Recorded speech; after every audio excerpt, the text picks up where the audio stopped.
Margaret had done everything right.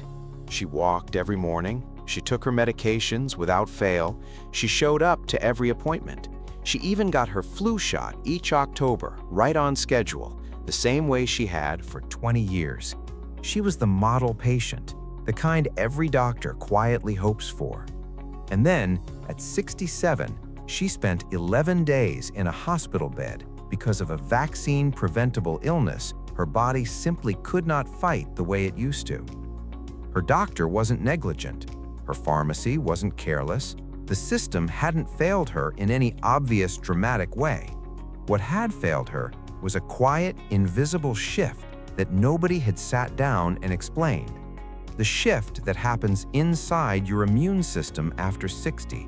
The one that changes everything about how vaccines work in your body, which ones you actually need, and why the shot you got at 45 is not the same protection you have today. That shift is what this is about, and once you understand it, you will never walk into a pharmacy or a doctor's office the same way again. Here is something most people are never told directly. The vaccines that protected you through your 40s and 50s were calculated for a different immune system than the one you have now. That is not a criticism, it is biology, and it is one of the most important pieces of health information you can carry into your 60s and 70s. When researchers and public health officials build a vaccine recommendation, they are doing something called a risk-benefit calculation. That phrase sounds technical, but the idea is straightforward.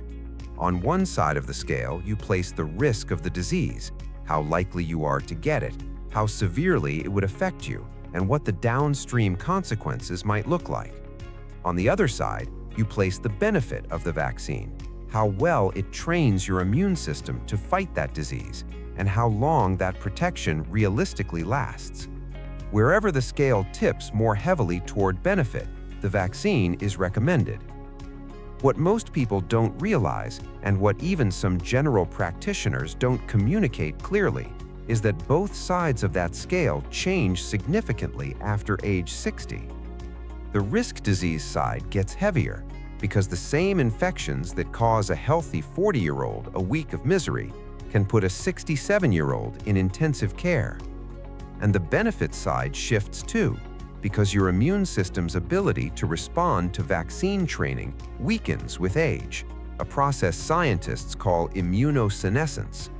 Think of it like this. Your immune system in your 40s was a sharp, well-rested student who could read a textbook once and remember it for years.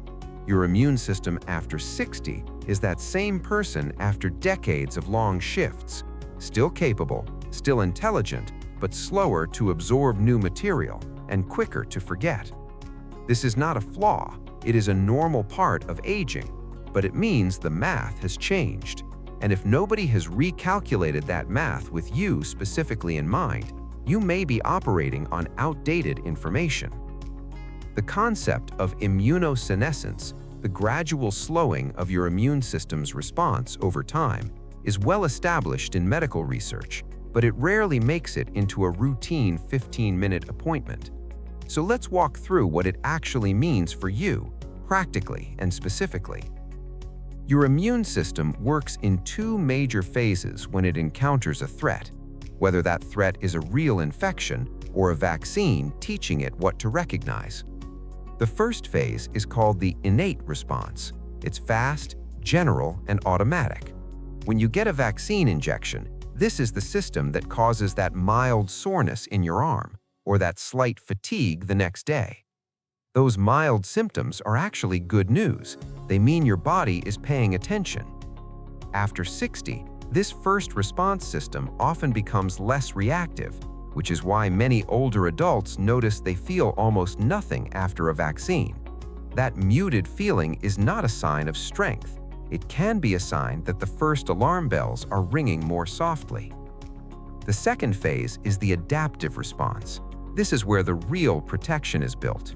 Your immune system takes the information from the vaccine, builds specialized cells called antibodies, and critically, stores a memory of the threat so it can respond faster if it ever sees that pathogen again. This is what immunologists mean when they say a vaccine takes. After 60, this process slows down, sometimes significantly. Your body may build fewer antibodies. The antibodies it does build may be less precisely targeted, and the memory it stores may fade faster, meaning the window of protection from a single vaccine dose can shorten considerably. Now, layer onto this a second reality. The diseases themselves behave differently in an older body. Take pneumonia. In a healthy 35-year-old, bacterial pneumonia is serious but manageable. Most people recover within a week with antibiotics. In a 68-year-old, the same infection can cascade quickly. The lungs are less elastic, the cough reflex is weaker, the kidneys are more vulnerable to antibiotic side effects, and the heart is working harder to compensate. What starts as a lung infection can spiral into sepsis, an inflammatory response throughout the body within days. The hospitalization rate for pneumonia in adults over 65 is dramatically higher than in younger adults, and the risk of dying from it is exponentially greater. This same pattern holds across multiple vaccine-preventable illnesses. Shingles, caused by the reactivation of the chickenpox virus that has lived dormant in your nerve cells for decades, becomes dramatically more likely after 60 as immune surveillance weakens, and the pain it causes, a nerve pain called post-herpetic neuralgia, can persist for months or years in older adults in a way it almost never does in younger patients. Influenza, which a 40-year-old might shake in a week, kills tens of thousands of Americans over 65 each year, most of them in years when the vaccine rates dropped or when the vaccine match to the circulating strain was imperfect. RSV, respiratory syncytial virus, something most parents know as a common childhood cold, is now recognized as a serious threat to adults over 60, causing hospitalizations and deaths at rates that surprised even researchers when they began tracking the data more carefully. Consider a man named Robert, 71, a retired engineer from the Midwest who had never missed a flu shot and considered himself diligent about his health. He came down with shingles in his late 60s and assumed it would resolve in a few weeks the way he had heard it could. Instead, the nerve pain along his left rib cage lasted 14 months. He described it as a burning electrical current that made it impossible to wear a shirt, impossible to sleep comfortably, and impossible to enjoy the woodworking he had planned to fill his retirement with. When his doctor finally mentioned the newer shingles vaccine, a 2-dose series called Shingrix, Robert asked why he hadn't been told about it sooner. His doctor's honest answer was that it simply hadn't come up. It wasn't negligence, it was the gap between what medicine knows and what gets communicated in a standard appointment. That gap is real. It lives in the space between a 12-minute visit and a lifetime of accumulated immune change, and you deserve to have that gap closed. Here is where the story shifts and where you become an active participant rather than a passive recipient of whatever protocol happens to be running that season. Medical guidelines for vaccines after 60 are not static. They are updated regularly as new data emerges, and some of the most significant updates in the last decade have been specifically about older adults. Higher dose flu vaccines were developed precisely because researchers recognized that standard formulations were generating weaker antibody responses in people over 65. Adjuvanted vaccines, where the word adjuvanted simply means boosted, like adding a stronger signal to get your immune system's full attention, were approved for the same reason. The newer shingles vaccine is nearly 90% effective in adults over 50, compared to the older vaccine that offered closer to 50% effectiveness and faded faster. These are not minor refinements. These are category changes, and they exist because researchers finally asked the right question. What does this immune system specifically actually need? Think of it this way. If you have been wearing reading glasses with the wrong prescription for 5 years, you have technically been wearing reading glasses, but you have not been seeing clearly. The right prescription changes everything, not because your eyes are broken, but because the tool was calibrated for someone else.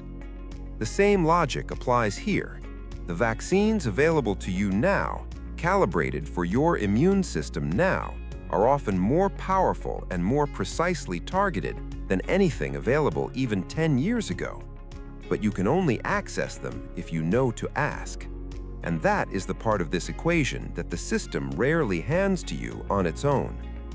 So what does this mean for you, sitting here today, possibly with a list of medications you manage carefully, possibly with a doctor you trust but see briefly, possibly with a quiet suspicion that you are getting the standard answer rather than the right one? It means the next time vaccines come up, whether that's at your annual physical, at a pharmacy counter, or in a conversation you initiate, you are allowed to ask more specific questions. You are allowed to say, given my age and my health history, am I on the right formulation of the flu vaccine? You are allowed to ask, is there anything I should have received in the last 2 years that we haven't discussed? You are not questioning your doctor's competence. You are inviting them into a more complete conversation. Margaret, the woman we started with, eventually had that conversation. After her hospitalization, her physician sat with her longer than usual and walked through every vaccine-preventable illness on the current adult schedule. Together, they found 2 gaps, not because anyone had been careless, but because the system is built for volume, and volume moves quickly. Filling those gaps didn't require anything dramatic. It required 2 additional appointments and a pharmacist who knew what to look for.